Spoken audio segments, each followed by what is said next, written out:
when you see someone, I think that when we meet someone or when we have a meetup and we ask, how are you doing? It's way more formality than caring. I feel that, and I think it's also very difficult to speak up when you feel any negative emotions.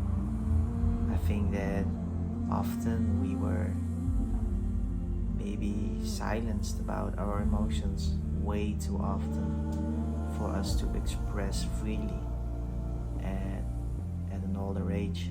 And this is nobody's fault once again. Of course it's nobody's fault. But it is important for us to start to understand how we can connect again with each other and how to become more open with each other and become more honest with each other, even if it's within a professional environment or it's within a personal environment.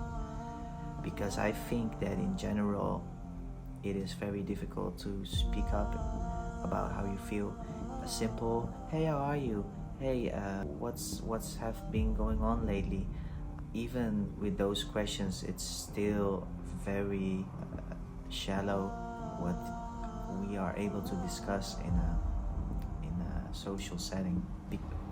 And I also don't really think that now we need to unnecessarily go in depth about everything with each other, but I think to connect with each other we should ask more questions often, because I feel that it's so easy to misinterpret feelings and emotions.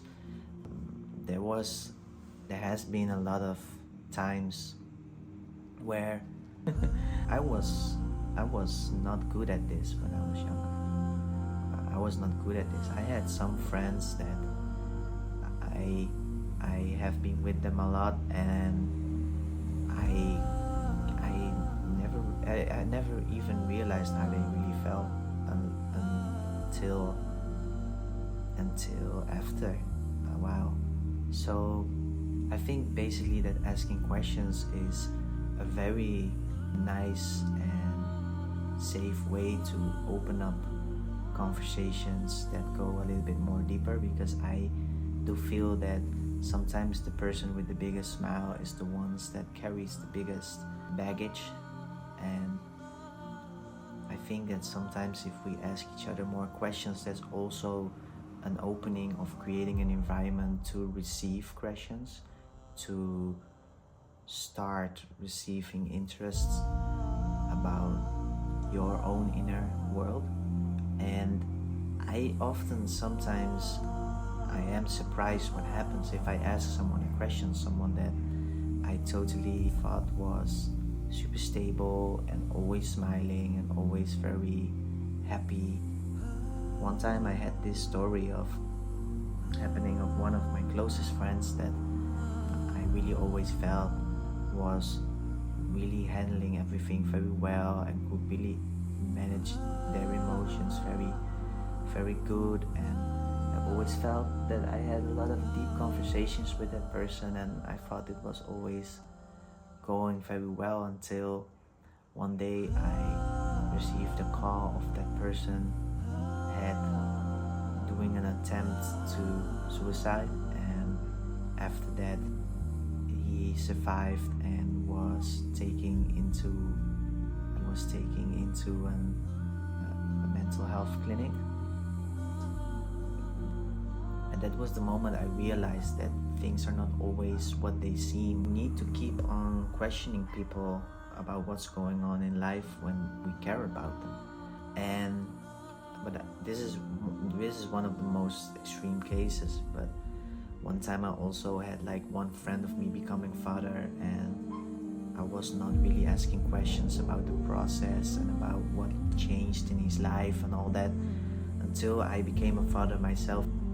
And I was all the time thinking like, whoa, and this guy I was realizing at that moment, whoa, maybe this other guy, there must have changed so many things, and he must have felt maybe a little lonely, his best friend not asking about what he was going through.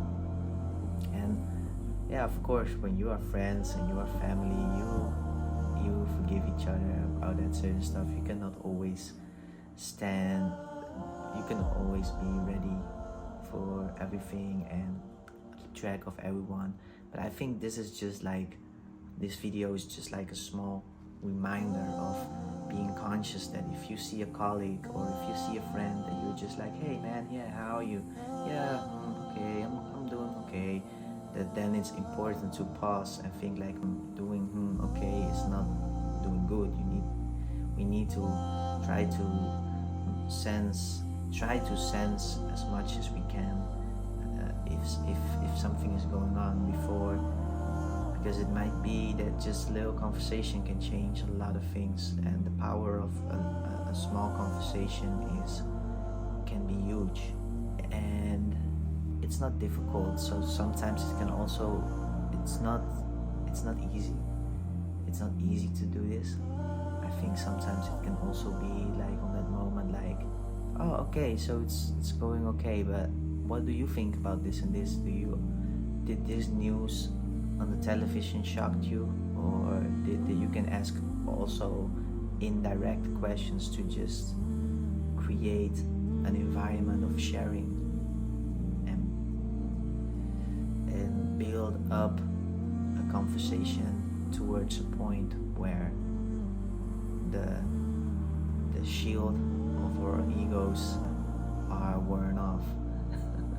But that's a very difficult one. Sometimes it's also difficult to press buttons which people don't want to get pressed on.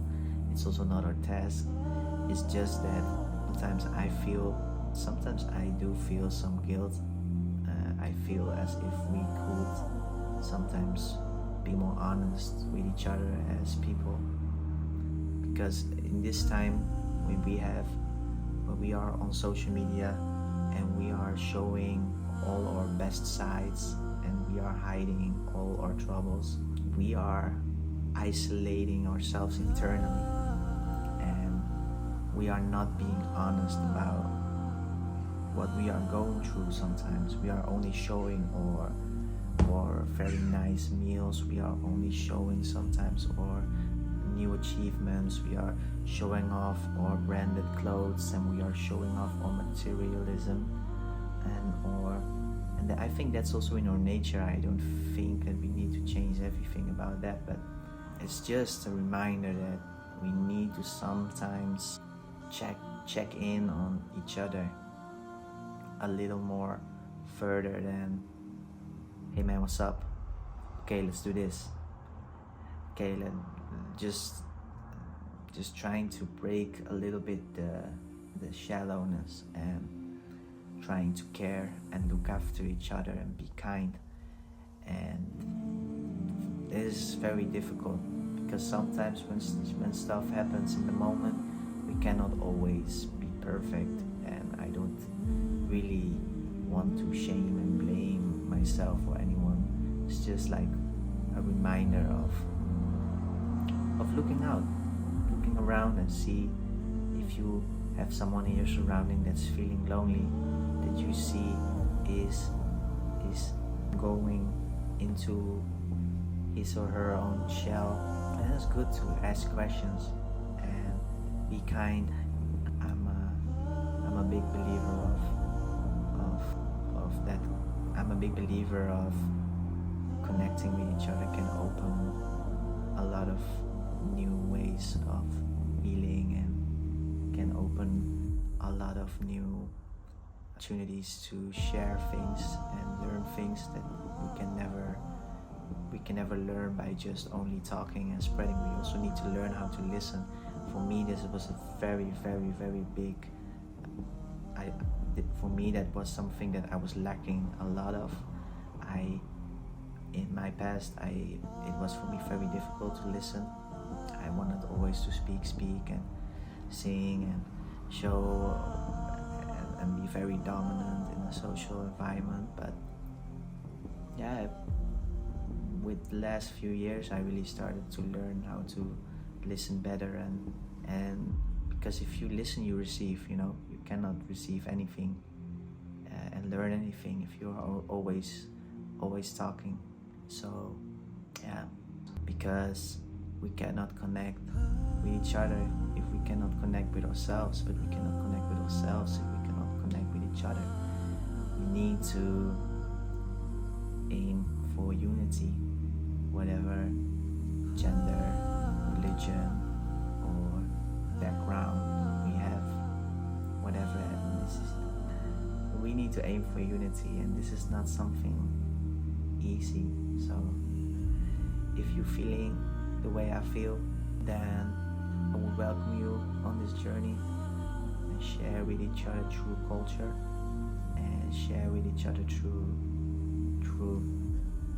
professional fields and interests and hobbies, and just connect with each other. And I see you guys in the next one.